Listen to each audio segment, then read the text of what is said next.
मला बालपणापासून कलेची आवड आहे। मी एक पाठीमागे गिनीज रेकॉर्ड केलेला आहे। मला असं वाटलं की आपण आणखी काहीतरी करावं, त्यासाठी मी प्रयत्न केले आणि आपल्या जगामध्ये जे सर्वश्रेष्ठ राजे समजले जातात शिवराय यांची रांगोळी मी काढण्याचा निश्चय केला आणि ते मला करण्यासाठी यश आलं। जवळजवळ 130 फूट बाय 80 फुटाची रांगोळी 150 तास काढून मी हे दुसरं गिनीज रेकॉर्ड केलेलं आहे आणि ते रांगोळी माझी पूर्ण झालेली आहे। हे करण्यासाठी जवळजवळ 3 लाख रुपये खर्च आला असून माझे आरग गावचे बांधव, तालुक्यातील बांधव, जिल्ह्यातील बांधवांनी मला याच्यासाठी लोकवर्गणीतून सहकार्य केलेलं आहे आणि ते सर्वांच्या आशीर्वादानं मी ही रांगोळी पूर्ण केलेली आहे। हे रेकॉर्ड करण्यासाठी मी गिनीज रेकॉर्डशी कॉन्टॅक्ट 1 वर्षापूर्वी केलेला आहे। त्याचा ॲग्रीमेंट केलेला आहे, त्याचे क्लेम नंबर, मेंबरशिप नंबर मला मिळालेले आहेत। तर जवळजवळ चेन्नई येथे 60 व्यक्तींनी मिळून 9320 स्क्वेअर फुटाची रांगोळी, लार्जेस्ट रांगोळी पॅटर्न या बेसखाली काढलेली आहे। तर ते 60 व्यक्तींचं रेकॉर्ड मी एकटा 10,762 स्क्वेअर फुटाची रांगोळी 150 तासामध्ये काढून पूर्ण केलेली आहे आणि हे जगातली सर्वात मोठी रांगोळी म्हणून त्याला गिनीजनं परमिशन दिलेली आहे। आणि हे रेकॉर्ड मी 12 तारखेला सकाळी 11 वाजल्यापासून सुरू करून 144 तासात 18 तारखेला सकाळी 11:39 माझी रांगोळी पूर्ण झालेली आहे।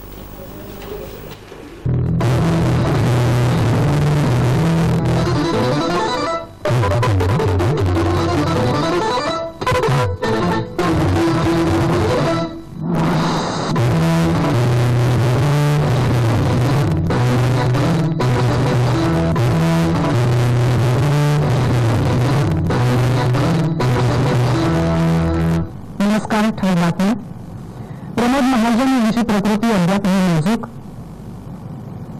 महाजन यांच्यावरचा हल्ला धक्कादायक असल्याची देशभरातून प्रतिक्रिया। बेस्ट संपाचा तिढा कायम, वाटाघाटी अद्यापही सुरू। आंध्र प्रदेश सरकारच्या आक्षेपांमुळे राज्यातल्या 48 सिंचन प्रकल्पांचं अस्तित्व धोक्यात। अमेरिकेसह कोणत्याही राष्ट्राच्या दबावाचा इराण भारत प्रस्तावित गॅस पाईपलाईनवर परिणाम नाही, निर्णय दौरा। आणि यंदाच्या व्ही शांताराम पुरस्कारासाठी अशोक सराफ तर राज कपूर पुरस्कारासाठी रजनीकांत यांची निवड। भाजपा नेते प्रमोद महाजन यांच्यावर आज त्यांचा धाकटा भाऊ प्रवीण यांनी रिव्हॉल्व्हरमधून गोळ्या झाडल्याने ते गंभीररित्या जखमी झाले आहेत। त्यांच्यावर दिल्लीच्या रुग्णालयात 4 डॉक्टरांकडून शस्त्रक्रिया करण्यात आली। त्यानंतर त्यांची प्रकृती गंभीर असल्याचं डॉक्टरांनी सांगितलं आहे। प्रवीण महाजन आज सकाळी 8:30च्या सुमारास प्रमोद महाजन यांच्या वरळी इथल्या निवासस्थानी गेले। 2 भावांमध्ये झालेल्या शाब्दिक चकमकीनंतर प्रवीण यांनी प्रमोद महाजनांवर जवळून गोळ्यांच्या 4 फैरी झाडल्या। महाजनांच्या छाती आणि पोटाला 3 गोळ्या लागल्या। त्यानंतर त्यांना तातडीने हिंदुजा रुग्णालयात दाखल करण्यात आलं। तिथं त्यांच्यावर शस्त्रक्रिया करण्यात आली। 7:30-8 बजे ये गए थे उनके घर में, प्रमोद महाजन जी थे वहाँ पर। उन्होंने 10-15 मिनट वहाँ रहे। उनकी जो धर्मपत्नी भी थी प्रमोद महाजन की घर में, और उसी जब न्यूज पर वहाँ पढ़ रहे थे 10-15 मिनट में उन्होंने अपना जो हथियार उठाकर उन्होंने ये गोली चलाई। त्यांच्या यकृत, स्वादिकुंड तसंच लहान आतड्याला गंभीर दुखापत झाली आहे। गुस्ताद दावर, विनोद चंदीरामाणी, सुदीप शहा, मनोज अग्नी आणि सुधांशु भट्टाचार्य या डॉक्टरांच्या चमूने त्यांच्यावर सुमारे 4 तास शस्त्रक्रिया केली। महाजन यांना झालेल्या जखमातला रक्तस्राव अजून थांबलेला नाही। कुछ टेस्ट और इन्वेस्टिगेशन हो सकता है 6-7 घंटे के बाद डॉक्टर डिलीवरेट कर रहे हैं। वो करें जैसी स्थिति सवेरे भी बुलेट्स नहीं निकाली गई थी, अभी बुलेट्स निकाली नहीं। शस्त्रक्रियेनंतर महाजन यांना अतिदक्षता विभागात हलवण्यात आलं आहे। पुढचे 48 तास त्यांच्या दृष्टीनं महत्वाचे असतील असं डॉक्टरांनी म्हटलं आहे। मालमत्तेच्या वादातून महाजनांवर हा हल्ला झाला असावा असा कयास आहे। हल्ल्यानंतर प्रवीण महाजन स्वतःहून पोलिसांच्या स्वाधीन झाले आहेत। प्रवीण हे बांधकाम व्यावसायिक असून ठाण्यात राहतात। उद्याच त्यांना दंडाधिकाऱ्यांसमोरही हजर करण्यात येईल। लालकृष्ण अडवाणी यांच्यासह भाजपाचे अनेक ज्येष्ठ नेते मुंबईत दाखल झाले आहेत। त्यांनी हिंदुजा रुग्णालयात जाऊन महाजन यांच्या प्रकृतीची विचारपूस केली।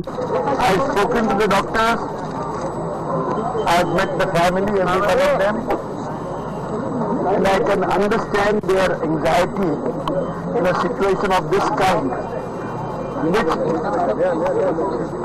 If you use one word which the doctors themselves have used, but they would have to watch. सगळे कार्यकर्ते या दृष्टीने चिंतित आहेत, परंतु या परिस्थितीत संयमाने सगळ्यांनी वागलं पाहिजे आणि प्रमोदजी या संकटातून बाहेर पडतील. आमच्या जनतेचा शुभेच्छा त्यांच्या मागे आहे. महाजन यांचा अंतर्गत रक्तस्राव अजून थांबलेला नसल्यानं डॉक्टरांना त्यांच्या शरीरातून गोळ्या काढता आलेल्या नाहीत. त्यांना सध्या कृत्रिम श्वासोच्छवासावर ठेवण्यात आलं आहे. भाजपा नेते प्रमोद महाजन यांच्यावर गोळ्या झाडलेले त्यांचे बंधू प्रवीण यांची मानसिक स्थिती उत्तम असून क्षणिक रागातून हा प्रकार घडलेला नाही असं पोलीस आयुक्त अनिल राय यांनी स्पष्ट केले. वैयक्तिक कामासाठीच त्यांनी प्रमोद महाजन यांच्यावर हल्ला केल्याचं राय यांनी सांगितलं.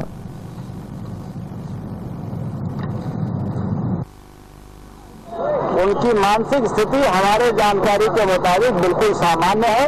हमारे सामने ऐसी कोई जानकारी नहीं आई है जिससे उनकी मानसिक स्थिति किसी प्रकार से असामान्य बताई जा सके. हमने उनको जो अस्पताल में भेजा है, गिरफ्तारी के बाद जो कानूनी तौर से सबकी जो जांच करानी होती है उसके लिए भेजा गया है. वो जांच करा करके वापस आएंगे. इस समय उनके मानसिक संतुलन की जांच करने का कोई विषय हमारे सामने नहीं है. उन्होंने साफ तौर से कहा है कि उन्हें ये लगातार लगता रहा है कि प्रमोद जी उनको अच्छा बर्ताव नहीं देते, उनकी कोई मदद नहीं करते, उनकी अवमानना करते हैं. हीन भावना से उनको देखा जाता है. किसी भी तौर से हमें सामान्य रूप से जो हमें मिलना चाहिए, उनके मन में इस तरह के अलग अलग तरह के कॉम्प्लेक्स है. भारतीय जनता पार्टीचे ज्येष्ठ नेते प्रमोद महाजन यांच्यावर झालेला जीवघेणा हल्ला अत्यंत धक्कादायक असून हा प्रकार अविश्वसनीय असल्याची प्रतिक्रिया राष्ट्रपती डॉ एपीजे अब्दुल कलाम, पंतप्रधान डॉ मनमोहन सिंग, काँग्रेस अध्यक्ष सोनिया गांधी यांच्यासह अनेक ज्येष्ठ नेत्यांनी व्यक्त केली आहे. महाजन यांच्या प्रकृतीला लवकर आराम करावा अशी अपेक्षा राष्ट्रपतींनी तसंच पंतप्रधानांनी व्यक्त केली आहे.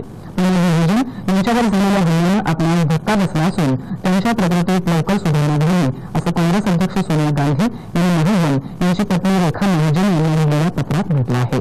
तसंच लोकसभा अध्यक्ष सोमनाथ चॅटर्जी, माजी पंतप्रधान अटल बिहारी वाजपेयी हे महाजन कुटुंबियांच्या कायम संपर्कात आहेत. प्रमोद महाजन लवकरात लवकर बरे व्हावेत अशी सदिच्छा मुख्यमंत्री विलासराव देशमुख यांनीही व्यक्त केली आहे. प्रमोद महाजन यांच्यावर सकाळी हमला झाला आणि त्याच्यामध्ये ते गंभीररित्या जखमी झालेले आहेत. त्यांना हिंदुजा हॉस्पिटलमध्ये दाखल केलेलं आहे आणि डॉक्टरांची टीम त्यांच्यावर उपचार करते. आणि मी प्रत्येक कार्यक्रमामध्ये असल्यामुळे मी जी माहिती मिळाली त्याप्रमाणे उपचार सुरू आहेत. सर्व चांगले डॉक्टर्स झालेले आहेत आणि नियंत्रणाखाली आहे अशी माहिती आहे. प्रमोद महाजन यांच्या प्रकृतीविषयी अधिक माहिती जाणून घेऊया हिंदुजा रुग्णालयात उपस्थित असलेल्या आमच्या प्रतिनिधी रुजिता लिकपुके यांच्याकडून.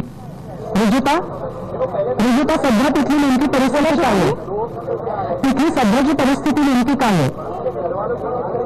रुजिता, शिवानी, आत्ता तर हिंदुजा रुग्णालयात मिळालेल्या माहितीनुसार प्रमोद महाजन यांच्या तब्येतीत फारसा फरक पडलेला नाही. अजूनही त्यांची तब्येत नाजूक आणि गंभीर आहे. आत्ता साधारण 8 वाजताच्या सुमारास वर्मा यांनी पुन्हा एकदा आरोग्य हेल्थ बुलेटिन रिलीज केलं. त्यात आणि दुपारच्या बुलेटिनमध्ये विशेष फरक नाहीये. अजूनही यकृतातनं होणारा रक्तस्राव थांबला नाहीये. त्यामुळे 3 गोळ्या ज्या महाजनांना लागल्या होत्या त्या अजूनही डॉक्टरांनी काढलेल्या नाहीयेत. त्यामुळे आता ह्याच्या पुढचं आरोग्यविषयक बुलेटिन उद्या सकाळी 10 वाजता रिलीज होणार आहे. त्यावेळेला आपल्याला अधिक माहिती याविषयी मिळू शकेल. तोपर्यंत आज सकाळपासूनच बीजेपीच्या पहिल्या फळीतल्या आणि दुसऱ्या फळीतल्या अनेक नेत्यांनी महाजनांची विचारपूस करण्यासाठी आज इकडे हिंदुजा रुग्णालयात आले होते. आता जस्ट काही वेळापूर्वी मुख्यमंत्री विलासराव देशमुख येऊन गेले. उपमुख्यमंत्री आर पाटीलही आले होते आणि नरेंद्र मोदी गुजरातचे मुख्यमंत्री तेही इथे आले होते. राजनाथ सिंग आत्ताही इकडे आत गेलेले आहेत आत्ता जस्ट काही वेळापूर्वी. आणि अनेक नेते महाजनांच्या तब्येतीची चौकशी करण्यासाठी आलेले आहेत. बाळासाहेब ठाकरे उद्धव ठाकरेंबरोबर काही वेळापूर्वी आले होते. अनेक नेते येऊन गेले, परंतु सकाळी 10 वाजेपर्यंत आता ते अधिकृत काही सांगणार नाहीये. पण त्याआधी या गेल्या 7-8 तासामध्ये नेमकं काही होणार आहे का? कुठले ऑपरेशन वगैरे केलं जाणार आहे का? वैद्यकीय उपचार काही दिले जाणार आहेत का? ऍक्च्युली उद्या 10 वाजता सकाळी दुसरं हेल्थ बुलेटिन हिंदुजातर्फे रिलीज करण्यात येईल. त्याच्यापूर्वी त्यांच्यावर लिव्हर ट्रान्सप्लांटची शस्त्रक्रिया करण्याची शक्यता डॉक्टरनी बोलून दाखवली आहे. अजून तसं अधिकृत सूत्रांनी काही सांगितलं नाहीये, पण त्यांच्यावर लिव्हर ट्रान्सप्लांटची शस्त्रक्रिया होऊ शकते. ह्याच्यानंतर 6 तासांनी पुन्हा एकदा डॉक्टर्स त्यांच्या तब्येतीची तपासणी करणार आहेत. काही नवीन वैद्यकीय चाचण्या त्यांच्यावर होऊ शकतात. या व्यतिरिक्त अजून तशी काही माहिती बाहेर आलेली नाहीये. परंतु स्थिती लिव्हर ट्रान्सप्लांटचं एक ऑप्शन डॉक्टरांकडे आहे. याच्याशिवाय आंतरराष्ट्रीय डॉक्टर्सची मदत हे डॉक्टर्स इकडचे घेत आहेत, त्यांचा सल्ला घेत आहेत. म्हणजे थोडक्यात सकाळी जी स्थिती आधी सांगितलं नौदलाचे 2 डॉक्टर्स येऊन गेले संध्याकाळीच त्यांच्या तब्येतीची तपासणी करण्यासाठी, कारण ते गोळ्या विषयक एक्सपर्ट्स असतात.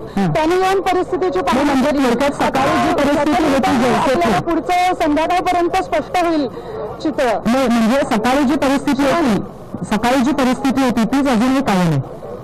त्याच्यात काही सुधारणा झालेली नाही त्यांच्या परिस्थितीमध्ये. हो असंच आपल्याला म्हणायला लागेल आणि सकाळपर्यंत आपल्याला वाट बघायला लागेल. धन्यवाद. आणि आता वेळी इतर बातम्यांकडे. वेतनवाढीच्या मागणीसाठी बेस्टच्या कामगारांनी सुरू केलेला संप महापालिका प्रशासन आणि कामगार संघटना यांच्यातल्या वाटाघाटी अयशस्वी ठरल्यामुळे आज दुसऱ्या दिवशीही साधूच राहिलाय. वाटाघाटीची दुसरी फेरी आज संध्याकाळपासून सुरू असून अद्याप कोणताही तोडगा दृष्टीपथात आलेला नाही. आजही बेस्टच्या बसेस रस्त्यावर न आल्यामुळे मुंबईतल्या चाकरमान्यांचे प्रचंड हाल झाले. उपनगरी रेल्वेवरही बेस्टच्या संपामुळे ताण पडला. औद्योगिक न्यायालयानं हा संप बेकायदा ठरवला आहे. बेस्ट प्रशासनानेही संपकरी कामगारांवर कडक कारवाईचा इशारा दिलाय. मात्र तरीही मागण्या पूर्ण होईपर्यंत संप सुरूच ठेवण्याचा निर्धार कामगार नेत्यांनी बोलून दाखवला आहे.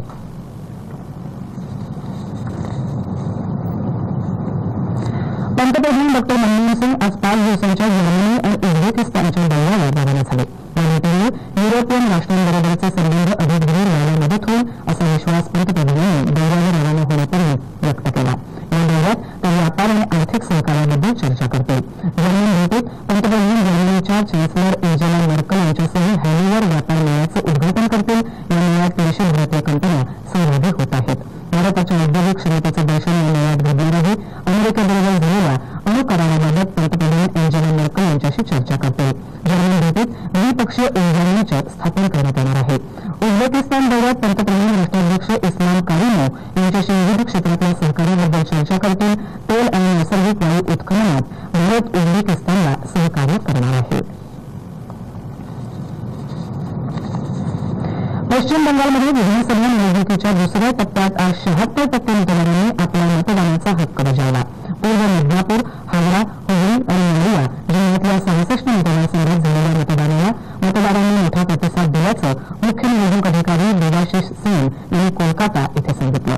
किरकोळ अपवाद वगळता मतदान शांततेत पार पडल्याची माहितीही त्यांनी यावेळी दिली. केरळमध्येही विधानसभा निवडणुकीच्या पहिल्या टप्प्यातलं मतदान आज झालं. दुपारपर्यंत 65% मतदारांनी आपला मतदानाचा हक्क बजावल्याचं वृत्त आहे. केरळच्या तिरुवनंतपुरम, कोलम, इडुर्गी, पथनमथिट्टा, एलिपिझा आणि कोट्टायम जिल्ह्यातल्या 59 मतदारसंघात हे मतदान झालं. काही केंद्रांवर इलेक्ट्रॉनिक मतदान यंत्रात बिघाड झाल्याने तिथं मतदान विलंबानं सुरू झालं. मुख्यमंत्री ओमन चांडी यांनी सपत्नीक मतदानाचा अधिकार बजावला.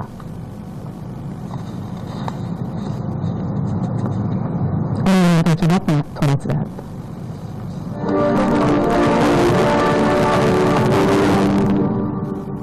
साधारण कॉइल के दाम में सरदार गुड नाइट मिनी जंबो लाल कॉइल 54 सुंदर गुड नाइट मिनी जंबो साधारण कॉइल के दाम में.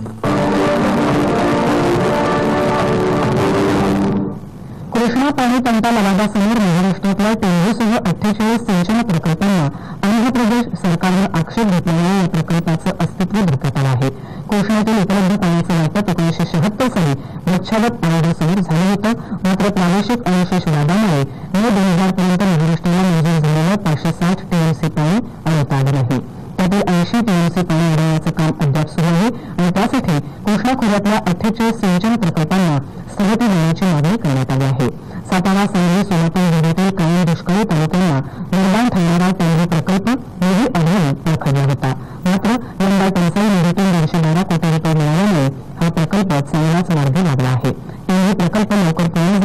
दुष्काळी भागातील 80,000 हेक्टर जमीन ओलिताखाली येणार आहे. याकरता कृष्णा पंडितांच्या लवादासमोर महाराष्ट्रानं आपली बाजू भक्कमपणे मांडण्याची गरज आहे. इराण, पाकिस्तान, भारत या प्रस्तावित गॅस लाईनबाबत योग्य दिशेने चर्चा सुरू असून अमेरिकेसह इतर कोणत्याही राष्ट्राच्या दबावाचा या प्रस्तावावर परिणाम होणार नाही, असं पेट्रोलियम आणि नैसर्गिक वायू मंत्री मुरली देवरा यांनी स्पष्ट केलं. दोहा इथं आयोजित एका ऊर्जाविषयक चर्चासत्रात ते आज बोलत होते. हा प्रस्ताव तिन्ही राष्ट्रांच्या दृष्टीने महत्वाचा आहे आणि त्याची कार्यवाही होण्याच्या दृष्टीनं गांभीर्याने चर्चा सुरू आहे, असंही ते यावेळी म्हणाले. महाराष्ट्र औद्योगिक विकास महामंडळाचे भूखंड खासगी शिक्षण संस्था रुग्णालयांना देण्याबाबत 6 कोटी रुपयांचा भ्रष्टाचार झाल्याचे आरोप विरोधकांकडून करण्यात येत आहेत. मात्र हे सर्व आरोप चुकीचे, निराधार आणि अपुऱ्या माहितीवर आधारित आहेत, असं राज्याचे सहकार मंत्री पतंगराव कदम यांनी आज पुण्यात स्पष्ट केलं. सरकार जसं धोरण ठरवतं त्या पद्धतीचं धोरण एमआयडीसीने ठरलं होतं. हॉस्पिटलला, शिक्षण संस्थेला कुठल्या जागा द्यायचं.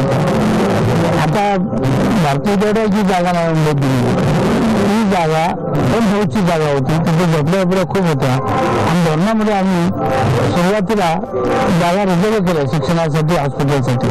त्याच्यानंतर 2 वर्षांनी त्याची ॲडव्हर्टाइजमेंट दिली, त्याचे अर्ज मागवले. जे अर्ज आले त्या अर्जामधून ज्यांनी हायेस्ट बीड दिलं ते भारतीय दोन युनिव्हर्सिटीला दिलं. त्याला मुंबईच्या रेटनं, मुंबईला जागेचं आमचं रेट आहे त्या रेटनं जागा दिलेली. मुंबईतल्या IIT संस्थेच्या सभागृहात औद्योगिक क्षेत्रासाठी सौर ऊर्जेचा पर्यायी वापर या विषयावर आज एका कार्यशाळेचं आयोजन करण्यात आलं होतं. संस्थेचे अधिष्ठाता KC खिल्लार यांनी या कार्यशाळेचं उद्घाटन केलं. या आगळ्या परंतु जगाशी स्पर्धा करणाऱ्या प्रकल्पासाठी केंद्रीय अपारंपरिक ऊर्जा खातं, महाराष्ट्रातील मुंबईची क्लिक डेव्हलपमेंट, IIT आणि महानंद दूध डेअरी यांनी मिळून भारतातील सर्वात मोठा असा अरुण या नावाचा सौर संघटक उभा केला आहे. औद्योगिक क्षेत्रासाठी पर्यायी इंधन म्हणून या सौर ऊर्जेचा वापर केला जातो. लातूरमधल्या महानंद डेअरीत दररोज 20,000 लिटर दुधाचं निर्जंतुकीकरण करण्यासाठी अरुण हे सौर संघटक वापरण्यात येतं. या संघटकामुळे या डेअरीचं रोज 50 ते 70 लिटर ऑइल वाचणार आहे. या प्रकल्पामुळे दरवर्षी 20,000 लिटर इंधनाची किंवा 160,000 युनिट विजेची बचत होणार आहे. या प्रकारचं अरुण सौर संघटक दूध प्रक्रिया उद्योगाबरोबरच तेल गिरणी, अन्न प्रक्रिया उद्योग, रासायनिक उद्योग आणि औषध उद्योगांमध्ये बाष्पकांना पूरक म्हणून इंधन बचतीसाठी वापरता येऊ शकेल. विविध उद्योगातील सुकवण्याच्या प्रक्रियांमध्येही याचा उपयोग होऊ शकणार आहे. भारताला आयात कराव्या लागलेल्या तेलाची मोठ्या प्रमाणावर बचत करण्याची क्षमता या तंत्रज्ञानात आहे. रांगोळीच्या माध्यमातून सांगली जिल्ह्यात 130x80 फुटांची विश्वविक्रमी रांगोळी रेखाटण्यात आली. रांगोळी किंवा भू अलंकरण ही 64 कलांपैकी एक महत्वाची कला मानली जाते. महाभारत काळापासून आपल्याकडे भू अलंकरणाची परंपरा सुरू आहे. असं म्हणतात की विविध रंगांनी जमिनीवर सुशोभन करून सत्याचा आभास निर्माण करण्याची सुरुवात मायासुराने केली. रांगोळीचा प्रसार पारंपरिक सणांच्या निमित्तानेही झालेला दिसतो. संगमरवराची बारीक पीठ, तांदळाचं पीठ, फुलं, फरशांचे तुकडे अशी विविध माध्यमं आज रांगोळीसाठी वापरली जातात. रांगोळीच्या माध्यमातून निसर्गचित्र, संकल्पचित्र आणि व्यक्तिचित्रही रेखाटली जातात. कमलाकर गोंजी, त्र्यंबक जोशी, जगदीश पेडणेकर, धर्मपाल सुर्वे असे अनेक रंगावलीकार ही कला आज जोपासत आहेत. लहान मुलेही उन्हाळी तसेच दिवाळी सुट्टीत रांगोळी प्रशिक्षण वर्गाला गर्दी करतात. लग्न कार्यात रांगोळीचा वापर कलात्मकरित्या होऊ लागला आहे. रांगोळी काढणं हा एक चांगला व्यवसाय बनला आहे. सांस्कृतिक कार्यक्रमातही रांगोळी महत्वाचं स्थान मिळवून बसली आहे. या रांगोळीचा उपयोग करून सांगलीच्या आदम अली मिजावर यांनी 10,762 चौरस फुटांची रांगोळी साकारली आहे. रायगडावरून पायऱ्या उतरणाऱ्या शिवाजी महाराजांचे चित्र मिजावर यांनी या माध्यमातून रेखाटलं आहे. 144 तास या रांगोळीसाठी लागले असून 3 लाख रुपये खर्च आला आहे. 2,500 किलो रांगोळी आणि 150 किलो रंग यासाठी लागला आहे.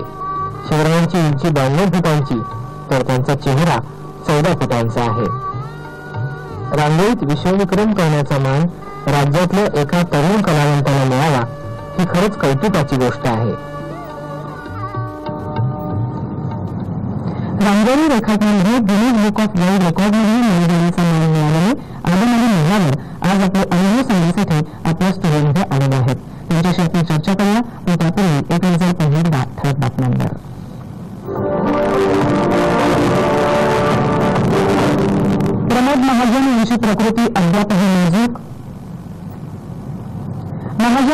रांगोळीचा हल्ला धक्कादायक असल्याची देशभरातून प्रतिक्रिया. बेस्ट संपाचा तिढा कायम, वाटाघाटी अद्यापही सुरू. आंध्र प्रदेश सरकारच्या आक्षेपामुळे राज्यातल्या 48 सिंचन प्रकल्पांचं अस्तित्व धोक्यात. अमेरिकेसह कोणत्याही राष्ट्राच्या दबावाचा इराणविरोधात प्रस्तावित गॅस पाईपलाईनवर परिणाम नाही, मुर्मू बोलला. आणि यंदाच्या व्ही शांताराम पुरस्कारासाठी अशोक सराफ तर राज कपूर पुरस्कारासाठी रजनीकांत यांची निवड.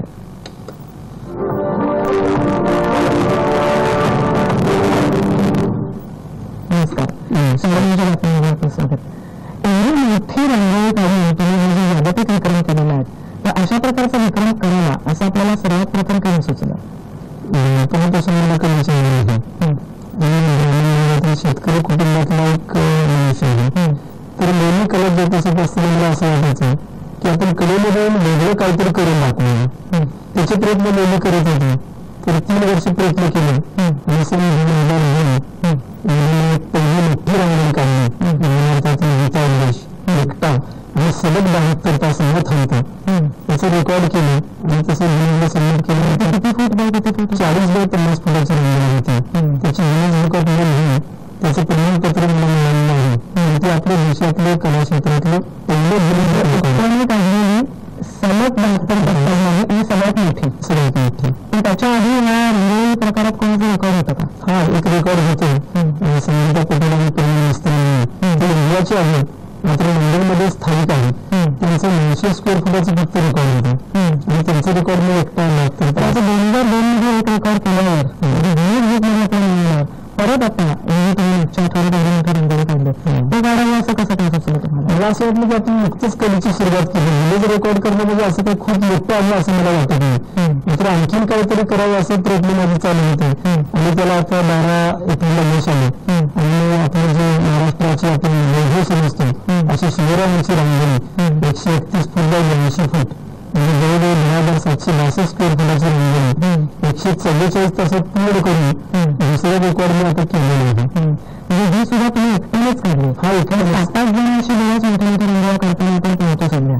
पण तुमचं वैशिष्ट्य म्हणजे तुम्ही एकट्याने काढले आणि सलग 144 तास 44 तास तुम्ही एकत्र एकट्याने ती रांगोळी काढलेली. कसं बरं यासाठी मग आर्थिक जोडवा जाऊ कारण ती खूप मोठी असते.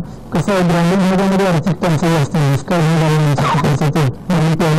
असं आमचा हा मुरत तालुक्याने सांगितलं जिल्हा. तर त्यातून लोकांच्याकडून किंवा आरोग्यातून आम्ही लोकवर्गणी गोळा केलेला आहे. त्यासाठी जवळजवळ माझ्या आरोग्याच्या बंधनाने 60-70 हजार रुपये गोळा केलेले आहेत. आणि मला थोडंसं खरं बोलायची सवय असल्यामुळे मी स्वतः 1 लाख रुपये कर्ज काढलेलं आहे याच्यासाठी. आणि ह्या वेळेसाठी मला 3 लाख रुपये खर्च आहे. यासाठी माझ्या तालुक्यातले जिल्ह्यातले असे माझे मित्र डॉक्टर नाईक चौगले माझे सल्लागार अमित गोरे अल्ताफ खान अशा लोकांची इच्छा जर असेल आपल्याकडे खरोखरीची कला असेल तर आपल्याला असंख्य लोकांचं मदत मिळू शकतं समाजाकडनं. बरं पण रांगोळी या प्रकाराची व्याख्या तुम्ही कशी काय कराल? कारण आपण म्हणतो की ती 64 कला प्रकाराची कला आहे.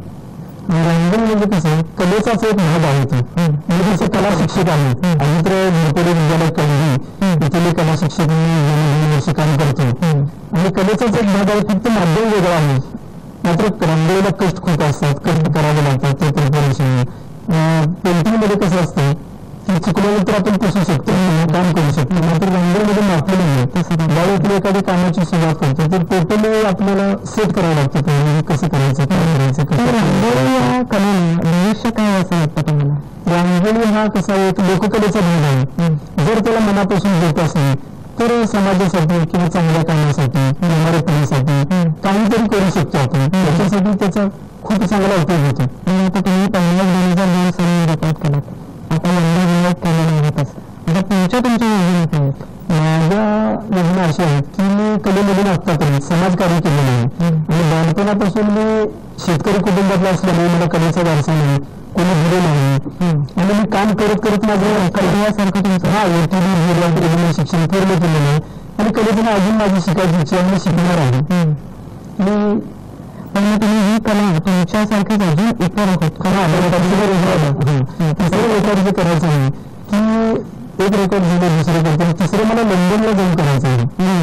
का तर तिथं गिनीज रेकॉर्डचं जे ऑफिस आहे ते तिथं आहे आणि मला माझ्या भारत देशातून लोककलेच्या माध्यमातून एक ग्रामीण भागातला मनुष्य काय करू शकतो हे मला दाखवून द्यायचं आहे. त्या रंगासाठी तुम्ही विषय काय निवडणार? भारतीय संस्कृतीचा एक विषय निवडणार आहे आणि ती कला मला आपल्या भारतीय संस्कृती देखील दाखवतो आणि समाजकार्यासाठीच मी याचा उपयोग करतो.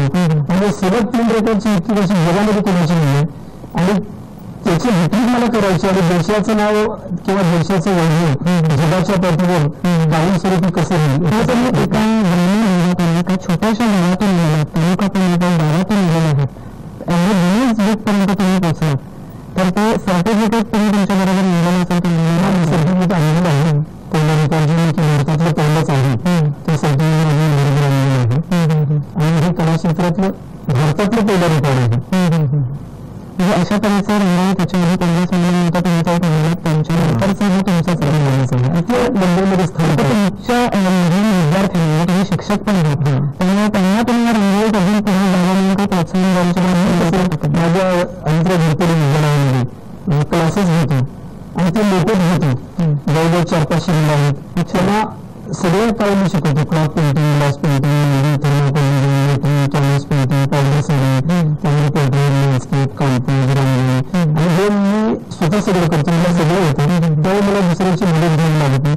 जास्तीत जास्त मुलांना मी हे देण्याचा प्रयत्न करतो की मुलांना शिकलं पाहिजे. म्हणजे थोडक्यात काय तर तुम्ही एकलव्यासारखे काही कला बनवलेली आहेच आपल्यासारखं कोणाला राहता येऊ नये त्यामुळे चांगला घेऊ नये म्हणजे तुमच्या याच्यातून मिळाला होता ग्रामीण भागातल्या मुलांना तर तुमच्यासारखेच अनेक चांगले रंगवणार त्याच्यातून निर्णय होतील अशी त्यातून आपली इच्छा की मी जे रेकॉर्ड 3 करणार आहे. चौथा जर पण माझा विद्यार्थी जर माझं रेकॉर्ड तोडेल तर मला खूप बरं वाटेल की माझा विद्यार्थी माझं रेकॉर्ड तुमच्या आता हे 2 अंकाचं जीवनच आहेत. जिथे मुलांमध्ये बसलेला त्या ठिकाणी जाऊन तुम्हाला तिसरा एक रेकॉर्ड करायचा आहे तो अवश्य होईल अशी मी अपेक्षा बाळगतो आणि तुमच्याकडे इतका ठाम निश्चय आहे की तो नक्कीच होईल. त्यामुळे तो तुमचा रेकॉर्ड ही होईल आणि तुमच्याच सारखे तुमचे विद्यार्थी देखील अधिकारी रंगोळीच्या क्षेत्रात पुढे जावेत अशी अपेक्षा मी इथे व्यक्त करतो. आज तुम्ही इथे आलात त्याबद्दल धन्यवाद. 22 एप्रिलचा आजचा दिवस जागतिक स्तरावर वसुंधरा दिन म्हणून साजरा केला जातो. आपल्याला चैतन्य देणाऱ्या वसुंधरेला आज अभिवादन केलं जातं.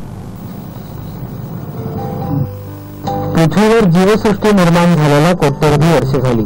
एकपेशीय अमिबाच्या स्वरूपात तयार झालेला पहिला जीव ते आजपर्यंतच्या सजीव सृष्टीचा विकास फक्त करणार आहे. सजीव सृष्टीच्या अस्तित्वासाठी पृथ्वीविषयी कृतज्ञता व्यक्त करण्याकरता 22 एप्रिल 1970 पासून वसुंधरा दिन साजरा केला जातो. असा वसुंधरा दिन साजरा करतानाच दुसरीकडे मात्र विकासाच्या नावाखाली आपण पृथ्वीची अपरिमित हानी करतो आहोत. ग्लोबल वॉर्मिंगचा धोका वाढतो आहे. अंटार्क्टिका खंडावरचा बर्फ वितळायला सुरुवात झाल्यामुळे समुद्राची पातळी वाढते आहे. कुठे भूकंप, कुठे वादळ तर कुठे आवेळी येणारा पाऊस अशा तडाख्यांतून निसर्ग वेळोवेळी आपल्यासाठी धोक्याची घंटा वाजवतोय. या घंटा ऐकून वेळीच आपण सावध झालो तरच जागतिक पृथ्वी दिन सार्थकी लागला असं म्हणावं लागेल. राज्य शासनाच्या वतीने देण्यात येणारा चित्रपती व्ही शांताराम पुरस्कार यावर्षी मराठी चित्रपट क्षेत्रातील ज्येष्ठ अभिनेते अशोक सराफ यांना जाहीर करण्यात आला. 1.25 लाख रुपये रोख, मानपत्र आणि मानचिन्ह असं या पुरस्काराचं स्वरूप आहे. तर यावर्षीचा राज कपूर पुरस्कार शैलीदार अभिनेते रजनीकांत यांना जाहीर करण्यात आला. 1 लाख रुपये रोख, मानपत्र आणि मानचिन्ह असं या पुरस्काराचं स्वरूप आहे. ही माहिती राज्य शासनाच्या सांस्कृतिक कार्य विभागाकडून देण्यात आली आहे. डीडी डायरेक्ट प्लस या दूरदर्शनच्या डायरेक्ट टीव्ही सेवेच्या संचांचं वितरण आज राज्यातल्या 5 जिल्हा परिषदांना मुंबई दूरदर्शनचे संचालक मुकेश शाने यांच्या हस्ते करण्यात आलं. पुण्याच्या कृषी विद्यापीठात आयोजित केलेल्या संच वितरण सोहळ्याच्या अध्यक्षपदी राज्याचे जलसंपदा मंत्री अजित पवार होते. दूरदर्शनच्या डीटीएच सेवेला देशाच्या ग्रामीण आणि शहरी भागातून सर्वाधिक प्रतिसाद मिळत असून फेब्रुवारी 2006 पर्यंत सुमारे 22.5 लाख ग्राहक या सेवेचा लाभ घेत आहेत. यामध्ये ग्रामीण भागातल्या ग्राहकांची संख्या 87% इतकी लक्षणीय असून देश पातळीवर तुलना करता यात महाराष्ट्रातल्या ग्राहकांची संख्या सर्वाधिक असल्याची माहिती मुकेश तुरळक भागात हलक्या पुणे वेधशाळेने वर्तवली आहे. राज्याच्या इतर भागात ढगाळ वातावरण राहील. विदर्भ आणि मराठवाड्यातील काही ठिकाणी हवामान ठिकाणी तुरळक स्वरूपाचा पाऊस पडण्याची शक्यता नागपूर हवामान खात्यानं व्यक्त केली आहे. तापमान सेल्सिअस अंशांमध्ये मुंबई कमाल 33, किमान 25, नागपूर 42 आणि 25, पुणे 38 आणि 24, औरंगाबाद 39 आणि 24, नाशिक 37 आणि 22, कोल्हापूर 37 आणि 22, रत्नागिरी 32 आणि 26, सोलापूर 40 आणि 28 आणि पणजी कमाल 33 आणि किमान 26. ठळक बातम्या पुन्हा एकदा. प्रमोद महाजन यांची प्रकृती अद्यापही नाजूक. महाजन यांच्यावरचा हल्ला धक्कादायक असल्याची देशभरातून प्रतिक्रिया. बेस्ट संपाचा तिढा कायम, वाटाघाटी अद्यापही सुरू. आंध्र प्रदेश सरकारच्या आक्षेपामुळे राज्यातल्या 48 सिंचन प्रकल्पांचं अस्तित्व धोक्यात. अमेरिकेसह कोणत्याही राष्ट्राच्या दबावाचा इराणविरोधात प्रस्तावित गॅस पाईपलाईनवर परिणाम निर्णय वेगळा. आणि यंदाच्या व्ही शांताराम पुरस्कारासाठी अशोक सराफ तर राज कपूर पुरस्कारासाठी रजनीकांत यांची निवड. याबरोबरच हे बातमीपत्र संपलं. पुन्हा भेटूया सकाळी 8:30 वाजता.